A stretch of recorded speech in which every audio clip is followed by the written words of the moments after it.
Hello friends, నేను మీ Anusha. Hair ఫ్రైయర్లో chicken tandoori ఎప్పుడైనా try చేస్తారా? ఇది ఒక్కటి ఉంటే చాలా చికెన్ తందూరి ఏంటి ఏమైనా చేసేయచ్చు.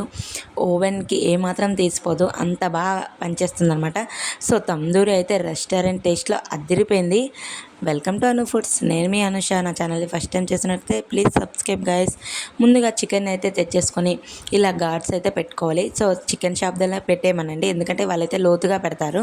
సో తర్వాత వచ్చేసరికి ఒక కప్పు పెరుగు తీసుకొని దానిలో కొంచెం సాల్టు, రుచికి సరిపడినంత కారం కొంచెం ఎక్కువగానే వేసుకోవాలి, అప్పుడే ఘాటుగా భలే ఉంటుంది. తర్వాత కొంచెం ధనియాల పొడి, కొంచెం అల్లం వెల్లుల్లి పేస్టు, నెక్స్ట్ మిరియాల పొడి కూడా వేసుకొని, మిరియాల పొడి మాత్రం అస్సలు మర్చిపోకండి, స్పైసీగా ఉండాలంటే మాత్రం అది ఉండాలి. సో మిక్స్ చేసేసి ఆ చికెన్ పీసెస్కి బాగా పట్టించేసి చికెన్ పీసెస్కి మొత్తం హోల్స్లో కూడా పెట్టేయాలి పేస్ట్ని, అప్పుడే బాగా టేస్ట్ అయితే వస్తుందన్నమాట. ఒక 2 మినిట్స్ పక్కన పెట్టేసుకొని నేనైతే హెయిర్ ఫ్లేయర్కి ఇలా ఇక్కడ టైమింగ్ అయితే ఇస్తారు, ఇక్కడ 25 మినిట్స్ అయితే ఉందనమాట. సో 25 మినిట్స్ కన్నా ఒక 30 మినిట్స్ అయితే పక్కా పెట్టాలి, ఎందుకంటే హాఫ్ అన్ అవర్ ఉంటేనే చికెన్ తందూరి బాగా ఉడుకుతుంది అనమాట. సో నేను సగం టైం అయితే ఒక 20 మినిట్స్ అయితే ఫస్ట్ పెట్టి 20 మినిట్స్కి చూసారు కదా, చాలా చక్కగా అటువైపు అయితే ఉడికిపోయింది.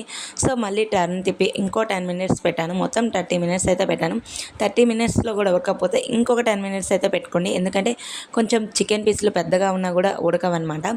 సో పెట్టేసుకున్న తర్వాత ఇంకా ఆటోమేటిక్గా అదే ఆఫ్ అవుతుంది.